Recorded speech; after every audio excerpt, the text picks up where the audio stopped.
আমাৰ বেটেলিয়ন শিক্ষা বিভাগ আৰু বন্ধুসকল welcome to my YouTube channel Assamese government job. এই মুহূৰ্তত আপোনালোকৰ বাবে মুখ্যমন্ত্ৰী মহোদয়ে কেইবাটাও গুৰুত্বপূৰ্ণ ঘোষণা কৰিলে। পুনৰ আপোনালোকৰ 10,000 চাকৰি আহিব বুলি ঘোষণা কৰিছে এই 2 দিনৰ ভিতৰতে।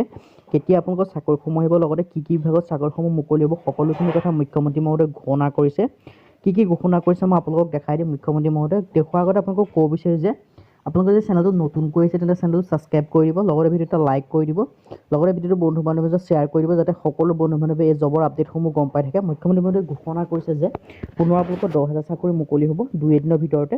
লগতে আপোনালোকৰ নতুন আগৰ যিসমূহ চাকৰি আছে গ্ৰেড 3 গ্ৰেড 4 তাৰ আপোনালোকৰ এডভাৰটাইজসমূহ মানে আপোনালোকৰ এডমিটসমূহ কেতিয়া আহিব তাৰ সম্পৰ্কেও মুখ্যমন্ত্ৰী মহোদয়ে ঘোষণা কৰিছে। কেইবাটাও গুৰুত্বপূৰ্ণ ঘোষণা কৰিছে মুখ্যমন্ত্ৰী মহোদয়ে। কি ঘোষণা কৰিছে মই আপোনালোকক দেখাইছোঁ। মুখ্যমন্ত্ৰীয়ে আপোনালোকৰ ভিডিঅ'টো শেষলৈকে চাব, অকণো স্কিপ নকৰিব।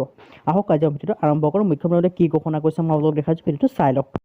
আমাৰ বেটেলিয়ন শিক্ষা বিভাগ আৰু গ্ৰেড 3 গ্ৰেড 4 টোটেল 22,000ৰ এডভাৰটাইজ ওলাই গৈছে।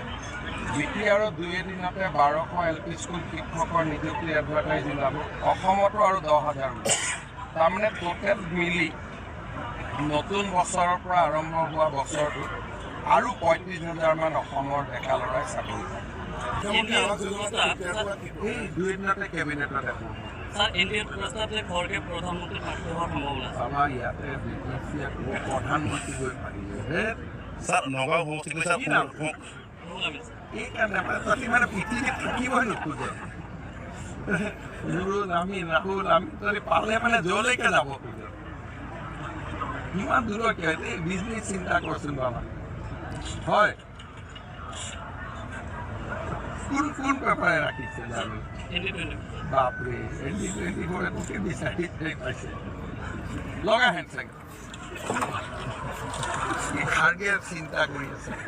চিন্তা কৰচোন, বিজনেছ চিন্তা কৰ, বিটিআৰ চিন্তা কৰ। কোটি টকা আমি দিছোঁ কেইদিনমান আগতে। লিষ্টখনো আপোনালোকে বিটিআৰ গঠনৰ পৰা লৈ ল'ব। ভাল ৰাস্তা এইবাৰ হ'ব লাগে আৰু অহাবাৰ ৰাস্তা অলপ ময়ো চাব আহিব। আমাৰ বেটেলিয়ন শিক্ষা বিভাগ আৰু গ্ৰেড 3 গ্ৰেড 4 টোটেল 22,000ৰ এডভাৰটাইজ ওলাই গৈছে। বিটি আৰু 2 দিনতে 1200 LP স্কুল শিক্ষকৰ নিযুক্তিৰ এডভাৰটাইজ ওলাব। অসমতো আৰু 10,000 ওলাব। তাৰমানে টোটেল মিলি নতুন বছৰৰ পৰা আৰম্ভ হোৱা বছৰটো আৰু 35,000মান অসমৰ ডেকা ল'ৰাই চাকৰি পায়। এইবিলাক ডাঙৰ নেতা খাৰ্গে কি নাম কৈছে ন? এইবিলাক ডাঙৰ নেতা, সেইবিলাক হাতীৰ দৰে লাহে লাহে যাব। আমি সৰু মানুহ, আমি আৰু এনেকৈ ঘূৰি থাকিম। ডাঙৰ নেতা হাতীৰ ওপৰত, হাতী লাহে লাহে যায়। গজেন্দ্ৰ গমন বুলি কয়, হয়নে? আমি আৰু এনেকৈ হাল বোৱা মানুহ, আমাৰ কথাটো বেলেগ আৰু। আজি কোকৰাঝাৰ, কালি যোৰহাট, ডিব্ৰুগড় আমি হাল বাই থাকিম আৰু।